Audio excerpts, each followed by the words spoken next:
पार्वती जी बोली, हे जगत के स्वामी, आज मन मिलाने के वास्ते आप और मोर चौपट खेले। शंकर भगवान ने कहा, चौपट खेलने में बेईमानी बहुत होती है, हार जीत का पता नहीं चलता, इसलिए कोई तीसरा आदमी होना चाहिए जो ईमानदारी से हार जीत का फैसला कर सके। पार्वती जी ने ऐसा सुनकर अपने शरीर से मेल उतारकर आदमी के सूरत का पुतला बनाकर रख दिया और महादेव से जिसमें जान डाल दी, उसका नाम अंकद रख दिया। उसे कह दिया कि हे पुत्र, हम दोनों की हार जीत का फैसला करना। ऐसा वचन बोलकर महादेव जी वह पार्वती जी के पासा फेंका। पुत्र से पूछा, कौन जीता कौन हारा? पुत्र ने कहा, शंकर भगवान जीते, पार्वती जी हारी। महादेव जी ने दूसरा पासा फेंका और पूछा, कौन जीता कौन हारा? पुत्र बोला, शंकर भगवान जीते, पार्वती जी हारी। तीसरी बार पार्वती ने पासा फेंका और पुत्र से पूछा, बताओ कौन हारा कौन जीता? पुत्र ने मन में सोचा, यदि कहूँ कि शंकर भगवान हारे और शंकर भगवान मुझे श्राप दे देंगे, इसलिए कहा कि शंकर भगवान जीते और पार्वती जी हारी। पार्वती ने यह सुनकर क्रोध में अपने पुत्र को श्राप दे दिया, या तो कोढ़ी हो जाएगा और रोता भटकता फिरेगा। यह सुनकर पुत्र एक तरफ चल पड़ा। बहुत दूर चलते चलते एक भयानक जंगल आया। उसने देखा कि 12 कोस की दूरी पर फैला हुआ बड़ा तालाब है, जिसके पार में बड़ों पीपल के बड़े बड़े पेड़ है, जिसके नीचे इंद्र की स्त्री इंद्राणी, ब्रह्मा की स्त्री ब्रह्माणी, आदि देवता की स्त्री व्रत बैठकर व्रत पूजन कर रही है। व्रत करती हुई स्त्रियों को देखकर पार्वती ने अंकल से पूछा कि तुम ये क्या कर रहे हो? तब देवताओं की स्त्रियों ने कहा कि हम मनसावती नाम का महादेव का व्रत पूजन कर रही हैं, इसके करने से क्या होता है? तब देवताओं की स्त्रियों ने कहा कि हम व्रत करने से मन की इच्छा अवश्य पूर्ण होती है। अंकल जी ने मन में कहा कि ये व्रत को मैं भी करूंगा। ऐसा विचार कर उन्होंने किसी से चावल, किसी से सुपारी, पूजा का सामान लेकर व्रत शुरू कर दिया। अंकल जी को देवताओं की स्त्रियों ने व्रत का सारा तरीका बता दिया और सावन शुद्धि के पहले सोमवार को कुमारी लड़की से 2 पुण्य सूत कतवा कर उसका डोरे को शंकर भगवान की पूजन कार्तिक चौथ का सोमवार तक करते रहे। कार्तिक चौथ के दिन इसका उजमन करे तथा 1.25 सेर घी, 1.25 सेर गुड़, 1.25 सेर आटे का चूरमा बनाकर उसके 4 हिस्से कर लेवे। एक हिस्सा ब्राह्मण को, एक हिस्सा साधु को, एक हिस्सा गाय को देवे और एक हिस्सा सबको बांट देवे। सबको बराबर देवे, किसी को कम ज्यादा नहीं देवे। इससे बताए हुए नियम से अंकल जी को व्रत करते हुए 4 साल हो गए। इधर एक दिन अंकल जी को याद कर पार्वती ने महादेव से कहा कि पुत्र को बहुत दिन हो गए हैं, कोई समाचार अभी तक नहीं आया है, कृपा कर कोई ऐसा व्रत बताए जिसके करने से पुत्र मिल जाए। तब महादेव जी ने बताया कि सावन शुद्धि के पहले सोमवार के कुंवारी लड़की से 2 पुण्य सूत कतवा कर उसका डोरा बनाकर गेरू रंग में रंग कर सोमवार को महादेव जी की पूजा कर फिर कार्तिक चौथ का उद्यमना करे। उसमें 1.25 सेर घी, 1.25 सेर गुड़, 1.25 सेर आटे का चूरमा बना, उसमें एक भाग राजा हुए, अगर सबको बराबर बांट दो। इस तरह से बताए हुए ढंग से पार्वती जी को व्रत करते हुए 4 वर्ष हो गए। इधर एक दिन पुत्र के मन में आया, माता पिता के पास मिलने के लिए जाना चाहिए। व्रत को करने से अंकल जी की देह इंसान जैसी सुंदर हो गई। अंकल जी माता पार्वती के पास जाकर खड़े हो गए। पुत्र को आया देखकर पार्वती जी हंसने लगी। अंकल जी को देखकर पीछे हट गए। तब पार्वती ने पूछा कि तुम पीछे क्यों हट गए? तब पुत्र ने कहा कि मेरे बिन बुलाए आने पर आप हंसी, इसलिए मैं पीछे हट गया। इस प्रकार पार्वती ने कहा कि मैं तुम्हारे आने पर नहीं हंसी, मैं तो व्रत के प्रभाव पर हंसी हूँ, क्योंकि तुमसे मिलने के लिए मैंने मनसा से व्रत किया है। तब अंकल जी ने कहा, मैंने भी यह व्रत किया है। पार्वती बोली, इस व्रत को करने से मेरा श्राप मिट गया। मैंने ये व्रत किया, तुम मुझे मिल गए। तुम क्या चाहते हो सको? पुत्र बोला, मैं उज्जैन के राज्य करना चाहता हूँ। यह कहते हुए उज्जैन की तरफ चल पड़ा। उज्जैन पहुंचकर राजा रानी से मिला। राजा रानी बूढ़े हो गए, उनके कोई पुत्र नहीं था, केवल एक कन्या थी। राजा रानी ने सोचा कि हम बूढ़े हो गए, इसलिए हमारी कन्या का विवाह किसी अच्छे वर्ग के साथ करा दे, सारा राजपाट उसी को सौंप दे। ऐसा विचार कर उन्होंने एक स्वयंवर रचा, जिसमें देश विदेश के बड़े बड़े राजकुमार बुलाए गए।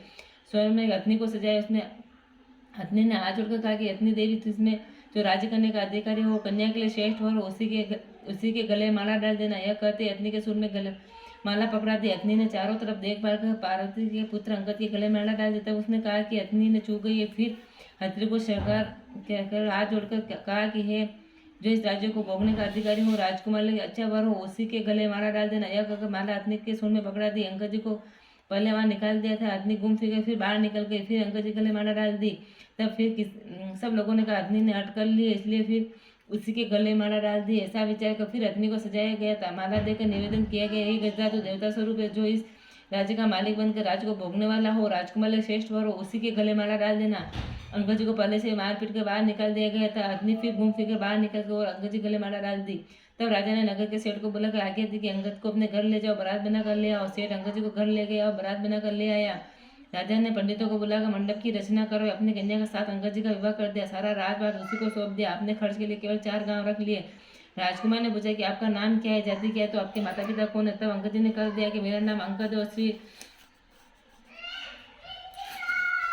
महादेव जी पार्वती मेरे माता पिता है। राजकुमार ने कहा कि माता पिता महादेव जी और पार्वती देवलोक के देवता है, इसलिए मृत्यु लोक में तुम्हारे माता पिता कैसे हो सकते हैं? तब अंगद जी ने कहा कि एक समय सुंदर फूल और वनस्पति से सुशोभित कैलाश पर्वत पर महादेव जी विराजमान थे। तब पार्वती ने महादेव से चौपट खेलने के लिए कहा। महादेव ने कहा कि हमारा आज इसका फैसला करने वाला कोई तीसरा होना चाहिए। पार्वती ने अपने शरीर से मेल कर पुत्र के सूरत का पुतला बना दिया और महादेव जी से जान डाल दी। तब मुझसे कहा कि हमारे चौपट के आज इसका गवाही देना। महादेव ने बासा फेंकर पूछा कि कौन जीता कौन हारा? महादेव ने कहा कि तब दूसरी बार भी महादेव जीते और पार्वती जा रही। तीसरी बार भी महादेव जी ने तीसरी बार पाद ने पासा चलाकर पूछा, पुत्र कौन जीता कौन हारा? मैंने सोचा यह कहूँ कि महादेव जी हारे और पार्वती जी जीते तो महादेव जी मुझे श्राप दे देंगे, इसलिए मैंने कहा कि महादेव जी जीते और पार्वती जी हारे। पाद ने सुनकर अपने मुझे श्राप दे दिया, जा तू कोड़े हो जाएगा, मारा मारा भटकता फिरेगा। पार्वती के श्राप को देकर वहां से चलकर एक भयानक जंगल में पहुंच गया, जहाँ पर बड़े भारी तालाब पर बड़े और पीपल के पेड़ थे। उस टाइम पे इंद्राणी ब्रह्मणी आदि देवता की स्त्रियां व्रत कर रही थी। उसके व्रत को देखते मैंने उसको पूछा कि ऐसा करने से क्या होता? तब उन्होंने व्रत का प्रभाव तब उसको करने की विधि बताई। तब मैंने किसी से सुपारी किससे चावल मांग कर व्रत शुरू कर दिया। सावन शुद्ध के पहले सोमवार के दिन कुंवारी कन्या से अटाई पुण्य सुध कतवा का डोरा किया, उसका गेरू रंग में रंग कर महादेव जी की पूजा की और कार्तिक चौथ का विसर्जन कर दिया। सवा सेर गुड़, सवा सेर घी, सवा सेर आटे का चूरमा बनाकर उसको बराबर बराबर कर दिया। इस प्रकार यह व्रत पूरा किया। इधर पार्वती ने महादेव से पूछा कि हमारे पुत्र अंकद का कुछ पता नहीं, वह बहुत समय से आया नहीं है। तब महादेव ने कहा कि हम जीवित हैं, मैं बताता हूँ, इस प्रकार व्रत करो जिससे तुम्हारे पुत्र आ जाए। व्रत का विधान बताया। सावन शुद्धि से पहले सोमवार के दिन कुंवारी कन्या से अटाई पुण्य शुद्ध करवा का डोरा बनावे, उसमें महादेव जी पूजा करो, कार्तिक ज्योत का विज्ञापन करे, सवा सेर घी, सवा सेर गुड़, सवा सेर आटे का लेकर चूरमा बनाए, उसमें 4 भाग कर ऊपर बताए हुए ढंग से बराबर बराबर बांटते। इसी प्रकार महादेव जी को पार्वती के पुत्र किया व्रत किया। इधर जाकर पार्वती के पास खड़ा हो गया। पार्वती ने मुझे देखते ही हंस पड़ी। मैं पार्वती को देखता देखकर पीछे हट गया था। पार्वती ने कहा तुम पीछे क्यों हट गए? मैंने कहा मैंने बिल्ला आप हंसी इसलिए मैं पीछे हट गया। पार्वती ने कहा कि मैंने तो इसलिए हंसी कि मैंने मनसा व्रत किया और उसके प्रभाव से तो मेरे पुत्र मिल गए। मैंने भी ये व्रत किया है। तो माता पार्वती बोली कि तुम्हारे मन में क्या है इसको कहो। मैंने कहा उज्जैन की राजकुमारी और उज्जैन का राज्य मुझे मिल जाए। तब पार्वती ने कहा तुम्हारे मन की इच्छा से पूर्ण हो गया, अब उज्जैन नगरी का राज्य मुझे मिल गया। अंगद जी ने अपनी विवाहित राजकुमारी से पूछा तुम्हारे मन में क्या है इसको कहो। राजकुमार ने कहा मैं हमारे बिना गर्भास के ही पुत्र होना चाहिए। तब अंगद जी ने कहा तुम्हारे बिना गर्भास के ही पुत्र होगा, तुम मनसा व्रत ऊपर बताए हुए ढंग से कर देना। यह सुनते अंगद जी वहां से चल गए। रानी मनसा व्रत शुरू किया। 4 वर्ष के बाद एक दिन रानी ने दातुन करते समय दासी से पात्र भरकर जल लाने का रानी जल लाने गई तो क्या देखती है कि सोने की पालकी में बच्चा बैठा हुआ पैर का अंगूठा चूस रहा है। दासी ने झट आकर रानी से कहा कि तुम्हारे पुत्र हुआ। अंकल जी ने कहा कि क्यों हमसे ऐसी कर रहे हो? दासी ने कहा कि विश्वास नहीं तो चलकर देख लो। रानी ने जाकर देखा सचमुच पालने में बच्चा बैठा हुआ पैर का अंगूठा चूस रहा है। तब रानी ने बहुत प्रसन्न होकर महादेव से प्रार्थना की, हे भगवान हम यह पुत्र दिया तो स्नो की धारा भी निकल जाए। इतना करते स्नो से दूध की धारा फूट गई। बच्चे को स्नान कराते दूध पिलाया। इस प्रकार बालक धीरे धीरे बड़ा होने लगा। कुछ बड़ा होने पर एक दिन बालक अपनी माता से पूछ बैठा कि मेरे पिता कौन है? तब माता ने कहा कि अंकल जी तेरे पिता है। तब महादेव जी व पार्वती तेरे दादा दादी। तब फूल फगन ने कहा कि यह बात तो मृत्यु लोग में कोई नहीं मान सकता। तब माता ने कहा कि एक दिन महादेव जी व पार्वती ने कैलाश पर्वत पर चौपट खेलने की सोची। हार जीत का फैसला करने के लिए पार्वती ने अपने शरीर में मेल का मनुष्य को पुतला बना दिया। कहा कि तुम हमारे हार जीत का फैसला करना। यह का महादेव जी के पासा फेंका। पूछा कौन जीता कौन हारा? पुत्र ने कहा महादेव जी तो पार्वती जी आई। दूसरी बार भी पासा फेंकने पर पुत्र ने कहा कि महादेव जी तो पार्वती जी आई। तीसरी बार भी पासा फेंकने पर पार्वती ने पुत्र से पूछा कौन जीता कौन हारा? पुत्र ने महादेव से शाप से डरकर कहा कि महादेव जी तो पार्वती जी आ रही। पुत्र ने यह वचन सुनकर महादेव से आवेश में आकर पुत्र को शाप दे दिया, जा तो दर दर भटकता फिरेगा और तेरे सारे शरीर पर कोड़ हो जाएंगे। पार्वती के श्राप को सुनकर पुत्र वहां से चलकर एक बड़े तालाब के पास पहुंच गया, जहाँ पर बड़े भारी पीपल के पेड़ के नीचे इंद्राणी ब्रह्माणी आदि मनसा जब व्रत करे तो अंगद जी ने कहा इस व्रत को करने से क्या होता है? तब देवता की स्त्रियों ने कैसे संबंध की अच्छा पूर्ण होता है।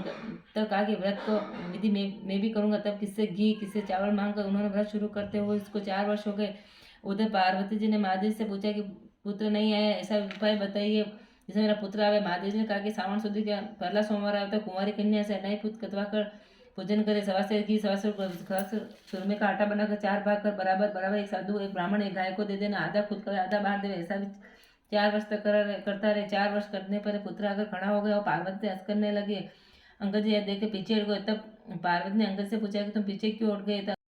व्रत किया है। पार्वती ने कहा कि इस व्रत के प्रभाव से मेरे श्राप का प्रभाव मिट गया है। अब तुम्हारे मन में क्या है सो को? पुत्र कहा कि मैं उज्जैन का राज्य चाहता हूँ। तब माता बोली तुम्हें उज्जैन का राज्य मिल जाएगा। मेरे पिता ने बताने से मैंने भी मनसावचा व्रत किया है, तब बिना गर्भवास के ही तुम उत्पन्न हुए। इस तरह तो अंगद जी तुम्हारे पिता है और महादेव जी तुम्हारा दादा है। माता ने कहा कि पुत्र तुम्हारे मन में क्या है सो कहो। पुत्र ने कहा हमारे यहाँ से इंद्रलोक से विमान आवे जिसमें कन्या हो, उसी के साथ में विवाह हो। माता ने कहा जब तेरी अवश्य पूर्ण होगी। तब पुत्र भी व्रत करना शुरू कर दिए। 4 वर्ष तक करने पर एक दिन सुबह पुत्र ने देखा कि आकाश से एक विमान उतर रहा है। विमान उतरते राजा ने उसका विमान के पास पहुंचा, उसका पर्दा हटाकर देखा कि एक सचमुच कन्या बैठी है। तो राजा ने ब्राह्मणों को बुलाकर 7 बार 8 बार से कन्या का विवाह कर दिया। एक दिन राजा ने शिकार खेलते गए, वहाँ शिकार नहीं मिला, रास्ता भटक गए और एक बाग में डेरा डाल दिया। राजा भूख प्यास से व्याकुल हो रहा था। उसमें से एक ब्राह्मण आ गया।